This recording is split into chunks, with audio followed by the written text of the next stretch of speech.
शहर के पुराने मोहल्ले में, जहां संकी गलियां, टूटी फूटी कच्ची सड़कें और मिट्टी से बने मकान थे, वहीं एक छोटी सी झोपड़ी में जोया अपनी मां के साथ रहती थी।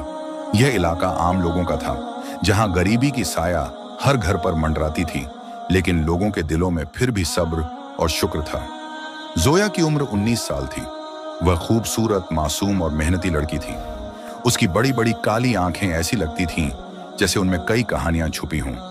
उसकी आंखों में सपने थे, लेकिन हालात ने उन्हें हकीकत से कोसों दूर कर रखा था।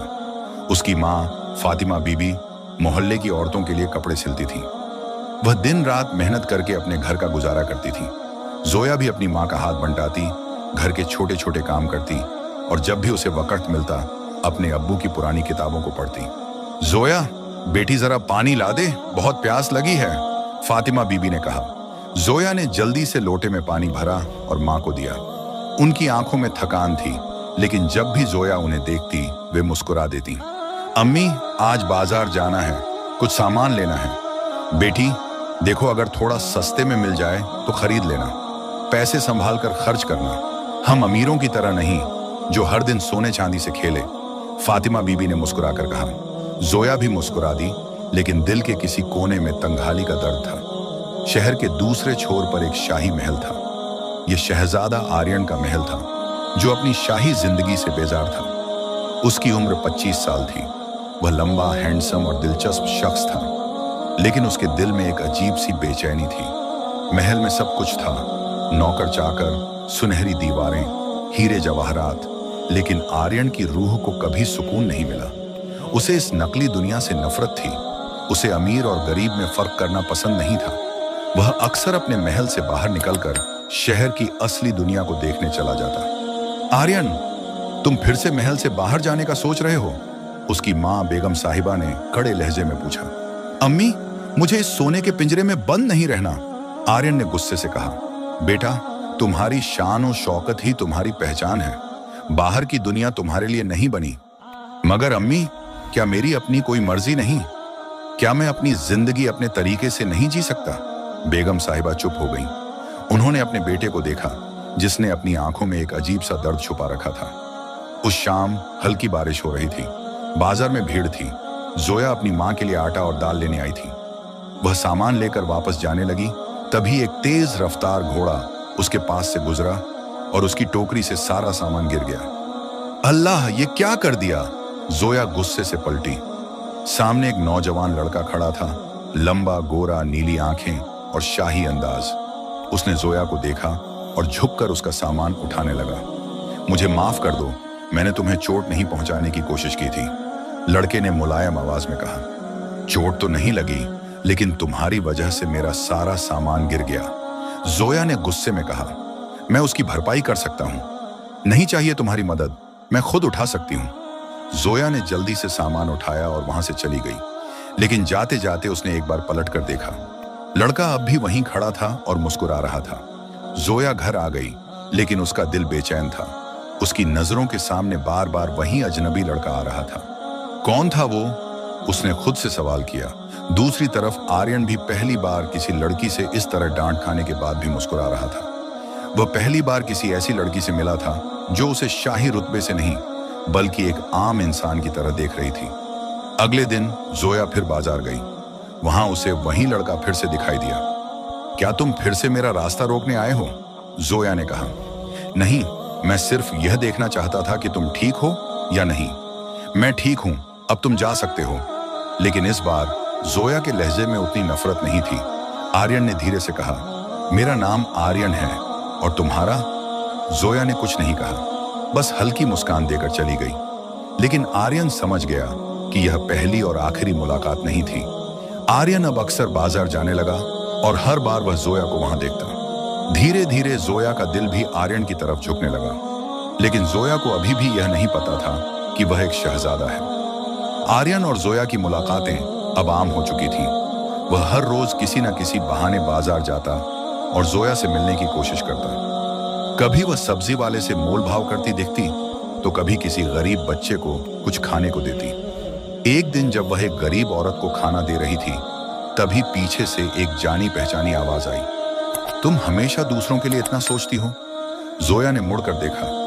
आर्यन मुस्कुरा रहा था। अगर अल्लाह ने हमें हाथ दिए हैं तो सिर्फ अपने लिए नहीं, दूसरों की मदद के लिए भी, जोया ने जवाब दिया। आर्यन उसकी बातों में गजब की सादगी और अच्छाई देखता था। उसकी सोच आम लड़कियों से बिल्कुल अलग थी। तो तुम भी दूसरों के लिए जीती हो? हाँ, मैं यही मानती हूं कि जब तक हम किसी और के काम ना आए तब तक जिंदगी का कोई मतलब नहीं। आर्यन उसकी बातें सुनकर हैरान था। एक गरीब लड़की की इतनी बड़ी सोच, शायद यही चीज उसे जोया की तरफ खींच रही थी। महल में माहौल धीरे धीरे बदल रहा था। बेगम साहिबा को यह भनक लग चुकी थी कि उनका बेटा रोज महल से बाहर जाता है और किसी लड़की से मिलता है। क्या हो रहा है आर्यन? तुम रोज रोज बाहर क्यों जा रहे हो? बेगम साहिबा ने सख्त लहजे में पूछा। अम्मी, मैं सिर्फ शहर घूमने जाता हूँ। झूठ मत बोलो, मैंने तुम्हें एक आम लड़की से बातें करते देखा है। आर्यन चुप हो गया। उसकी माँ की आवाज में गुस्सा था, लेकिन दिल में डर भी। तुम एक शहजादा हो, तुम्हारी शादी भी किसी शाही खानदान की लड़की से होगी। एक गरीब लड़की हमारी बहू नहीं बन सकती। अम्मी, लेकिन वो अलग है, उसकी सोच अलग है, वो इंसानियत के लिए जीती है। मगर वो तुम्हारे काबिल नहीं, बेगम साहिबा ने कहा और वहां से चली गई। आर्यन समझ गया कि अगर यह रिश्ता आगे बढ़ा तो यह आसान नहीं होगा। जोया अब तक नहीं जानती थी कि आर्यन कौन है। वह बस उसे एक अच्छा और नेकदिल इंसान समझती थी। एक दिन मोहल्ले में अचानक शाही घोड़े और सैनिकों का कारवां आया। पूरे बाजार में हलचल मच गई। लोगों ने दूर से देखा, शहजादा आर्यन अपने असली शाही लिबास में था।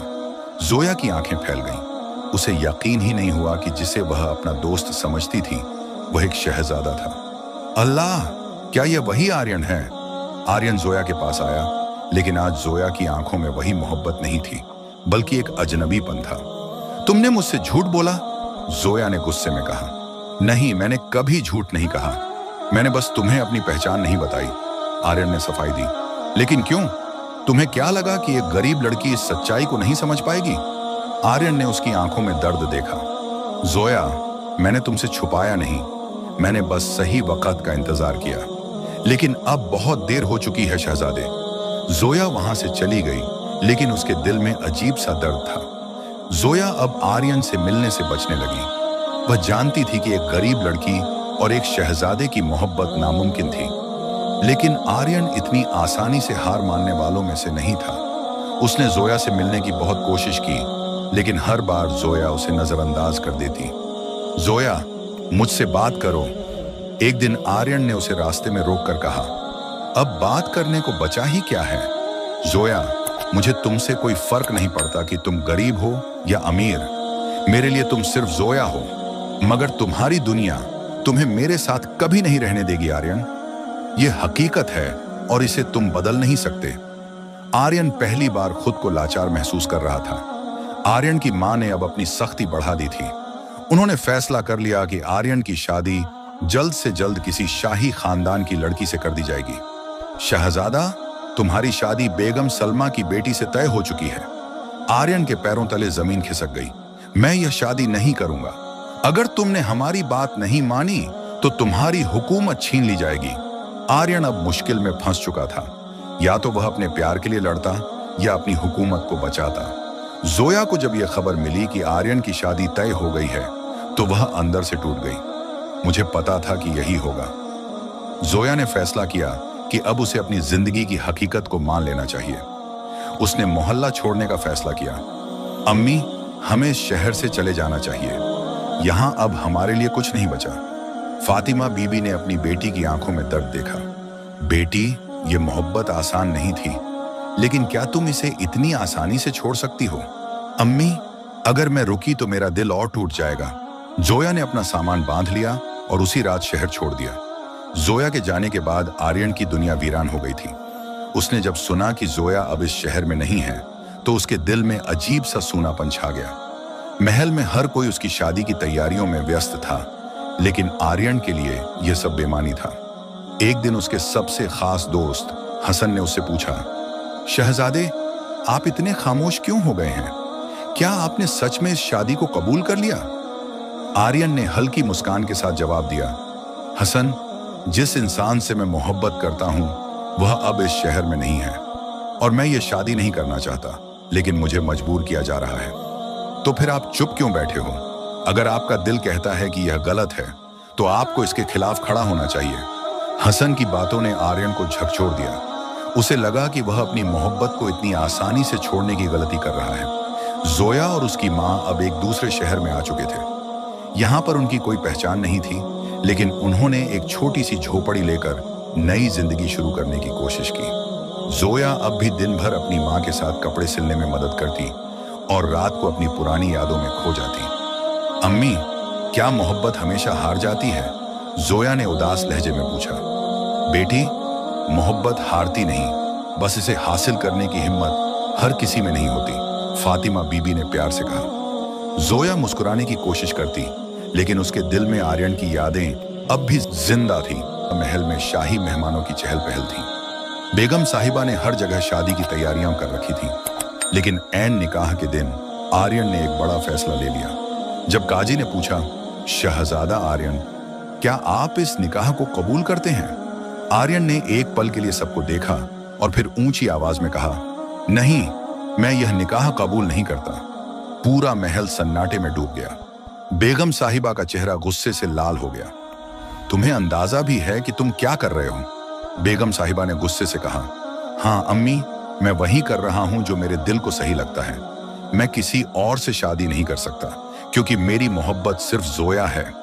आर्यन ने फैसला कर लिया कि वह किसी भी हाल में जोया को ढूंढकर रहेगा। उसने हसन को अपने साथ लिया और दोनों ने जोया की तलाश शुरू की। हसन, हमें हर जगह जाना होगा। अगर मैं अपनी मोहब्बत के लिए खड़ा नहीं हुआ तो मैं खुद को कभी माफ नहीं कर पाऊंगा, आर्यन ने कहा। शहर दर शहर भटकने के बाद आखिरकार उन्हें एक सुराग मिला। क्या तुमने कभी एक ऐसी लड़की को देखा है जो बहुत अच्छी सिलाई करती हो? एक दुकानदार ने कहा। हाँ, यहाँ एक लड़की रहती है जो बहुत अच्छा काम करती है। लोग उसकी बहुत तारीफ करते हैं। आर्यन को यकीन हो गया कि यह जोया ही है। रात का वक्त था। जोया अपनी झोपड़ी के बाहर बैठी थी और चांद को देख रही थी। अचानक उसे घोड़े की टापों की आवाज सुनाई दी। वह उठी और देखा, आर्यन सामने खड़ा था। आर्यन! जोया की आंखों में नमी आ गई। जोया, मैंने तुम्हें हर जगह ढूंढा। मैं जानता हूं कि मैंने तुम्हें बहुत तकलीफ दी, लेकिन मैं बिना तुम्हारे नहीं रह सकता। जोया ने अपनी आंखें झुका ली। मगर आर्यन, तुम्हारी दुनिया और मेरी दुनिया बहुत अलग है। नहीं जोया, अब कोई फर्क नहीं है। मैंने अपनी शाही पहचान को पीछे छोड़ दिया है। अब मैं सिर्फ एक इंसान हूं जो तुमसे सच्ची मोहब्बत करता है। जोया की आंखों से आंसू गिरने लगे। क्या तुम सच में सब कुछ छोड़ सकते हो? मैंने पहले ही छोड़ दिया है, अब बस तुम्हारी हाँ का इंतजार है। आर्यन ने जोया को अपने घोड़े पर बिठाया और वापस शहर लेकर आया। जब वे महल पहुंचे तो बेगम साहिबा उन्हें देखकर हैरान रह गईं। तो तुम उसे वापस ले ही आए? उन्होंने गुस्से से कहा। आर्यन ने सिर झुका दिया। अम्मी, अगर आप चाहें तो मुझे इस महल से निकाल सकती हैं, लेकिन मैं जोया को नहीं छोड़ सकता। बेगम साहिबा ने जोया को देखा। उनकी आंखों में सादगी और सच्चाई थी। उन्होंने एक गहरी सांस ली और कहा, शाही महल रोशनी से जगमगा रहा था। शहजादा आर्यन और जोया की शादी पूरे शहर के लिए एक मिसाल बन गई थी। लोगों को यकीन नहीं हो रहा था कि एक गरीब दर्जी की बेटी अब इस महल की बेगम बन चुकी है। लेकिन जोया के लिए यह सब आसान नहीं था। वह भले ही अब शाही महल में थी, लेकिन उसकी सादगी, उसकी मासूमियत अब भी वैसी ही थी। शादी की पहली सुबह जोया अपने कमरे में थी जब एक पुराने नौकर ने उसके लिए नाश्ता लाने से इनकार कर दिया। हमें एक गरीब लड़की की खिदमत करने की आदत नहीं है, उसने तंज कसते हुए कहा। जोया को यह सुनकर दुख हुआ, लेकिन उसने कुछ नहीं कहा। वह जानती थी कि उसे अपने प्यार और अच्छे बर्ताव से इन सब का दिल जीतना होगा। बेगम साहिबा भले ही शादी के लिए मान गई थी, लेकिन उन्होंने अभी तक जोया को पूरी तरह से अपनाया नहीं था। एक आम लड़की हमारी शाही परंपराओं को नहीं समझ सकती, उन्होंने अपनी खास सहेली बेगम जरीन से कहा। आपको इसे रोकना होगा बेगम साहिबा। कहीं ऐसा ना हो कि वह धीरे धीरे पूरे महल को अपने हक में कर ले, बेगम जरीन ने आग में घी डालते हुए कहा। और फिर शुरू हुई जोया के खिलाफ साजिशों की एक नई कहानी। जोया को धीरे धीरे महसूस होने लगा कि महल में हर कोई उसे अपनाने को तैयार नहीं था। एक दिन महल की रसोई में शाही मेहमानों के लिए खाना बन रहा था। बेगम साहिबा ने जोया से कहा, अगर तुम इस महल की असली बहू बनना चाहती हो तो हमें अपनी काबिलियत दिखाओ। ये खाना तुम्हें खुद बनाना होगा। जोया ने बिना किसी झिझक के हामी भर दी। उसने पूरे दिल से खाना बनाया, लेकिन जब खाना परोसा गया तो एक महिला बेहोश हो गई। इस खाने में जहर मिलाया गया था, किसी ने चिल्लाकर कहा। पूरा महल सनसनी से भर गया। बेगम साहिबा ने गुस्से से कहा, देखा, मैंने पहले ही कहा था कि यह लड़की इस महल के काबिल नहीं है। जोया के लिए यह बहुत बड़ा इल्जाम था। आर्यन वहां पहुंचा और बोला, जोया कभी ऐसा नहीं कर सकती, इसमें जरूर कोई साजिश है। लेकिन महल के नियम सख्त थे। अगर जोया दोषी साबित हुई तो उसे महल छोड़ना पड़ेगा। जोया ने खुद को निर्दोष साबित करने का फैसला किया। उसने किचन के सभी नौकरों से पूछताछ की, लेकिन कोई भी सच बताने को तैयार नहीं था। फिर उसे महल की एक पुरानी नौकरानी से पता चला कि बेगम जरीन ने खुद रसोई में जाकर कुछ मिलाया था। जोया ने यह बात आर्यन को बताई। अगर यह सच है तो हमें इसे साबित करना होगा, आर्यन ने कहा। महल में एक गुप्त सभा बुलाई गई जहां सभी मौजूद थे। जोया ने बेगम जरीन को चुनौती दी, अगर आप निर्दोष हैं तो इस खाने को खुद खाकर दिखाइए। बेगम जरीन डर गईं और पीछे हट गईं। सच खुद ब खुद सामने आ गया, आर्यन ने कहा। बेगम साहिबा ने पहली बार महसूस किया कि जोया सिर्फ एक आम लड़की नहीं थी, बल्कि एक समझदार और बहादुर इंसान थी। इस घटना के बाद धीरे धीरे महल के लोग जोया को अपनाने लगे। जहां पहले नौकर उसकी बात नहीं मानते थे, अब वे उसे बेगम साहिबा की तरह इज्जत देने लगे। एक दिन बेगम साहिबा खुद जोया के पास आईं और कहा, मैंने तुम्हें गलत समझा था, लेकिन अब मुझे यकीन हो गया है कि तुम इस महल की असली रानी बनने के काबिल हो। जोया की आंखों में आंसू आ गए। आर्यन ने उसे प्यार से देखा और कहा, मैंने तुमसे कहा था ना, अगर मोहब्बत सच्ची हो तो सारी मुश्किलें खुद ब खुद खत्म हो जाती हैं। जोया मुस्कुरा दी। महल में अब सब कुछ बदल चुका था। जोया, जिसे कभी यहां आने का हक नहीं दिया जा रहा था, अब इस शाही परिवार की बहू और आने वाली रानी बन चुकी थी। महल के लोग जो कभी उसके खिलाफ थे, अब उसकी इज्जत करने लगे थे। बेगम साहिबा, जिन्होंने उसे अपनाने में सबसे ज्यादा वक्त लिया, अब खुद उसे अपनी बेटी की तरह प्यार करने लगी थी। जोया, तुमने साबित कर दिया कि एक अच्छी बीवी होने के साथ साथ तुम इस शाही घराने की असली वारिस भी हो, बेगम साहिबा ने प्यार से कहा। जोया की आंखों में खुशी के आंसू थे। उसने अपनी मोहब्बत और नेक दिली से सबका दिल जीत लिया था। लेकिन जब सब कुछ ठीक लगने लगा था, तभी महल में एक नया तूफान आने वाला था। आर्यन और जोया की शादी को 6 महीने हो चुके थे और महल में हर कोई खुश था। लेकिन एक रात अचानक जोया के कमरे में एक खत मिला। अगर तुमने यह महल नहीं छोड़ा तो बहुत जल्द तुम अपनी सबसे प्यारी चीज को खो दोगी। जोया यह पढ़कर डर गई। उसने यह बात सबसे छिपा ली, लेकिन उसके दिल में डर बैठ गया। जोया ने खुद इस राज को जानने की ठानी। रात को वह छुपकर महल की पिछली गलियों में जाने लगी। वहां उसने देखा कि बेगम जरीन किसी अजनबी से मुलाकात कर रही थी। अगर जोया महल में रही तो वह इस पूरे राज्य की मलिका बन जाएगी, तो फिर हमें उसे हटाना होगा, उस आदमी ने कहा। जोया ने यह सब सुन लिया। उसे समझ आ गया कि यह साजिश अब भी जारी थी। जोया ने आर्यन को सारी बात बताई। यह बहुत हो गया, मैं अब इसे और बर्दाश्त नहीं कर सकता, आर्यन गुस्से से बोला। उसने बेगम जरीन को दरबार में बुलाया और कहा, आपने हमारी जिंदगी में पहले भी जहर घोलने की कोशिश की थी और अब भी वही कर रही हैं, लेकिन इस बार आपको इसकी सजा मिलेगी। बेगम जरीन घबरा गई। मुझे माफ कर दीजिए शहजादे, लेकिन अब बहुत देर हो चुकी थी। आपको यह महल छोड़कर जाना होगा, और अगर आपने फिर से कोई चाल चली तो इसकी सजा और भी सख्त होगी।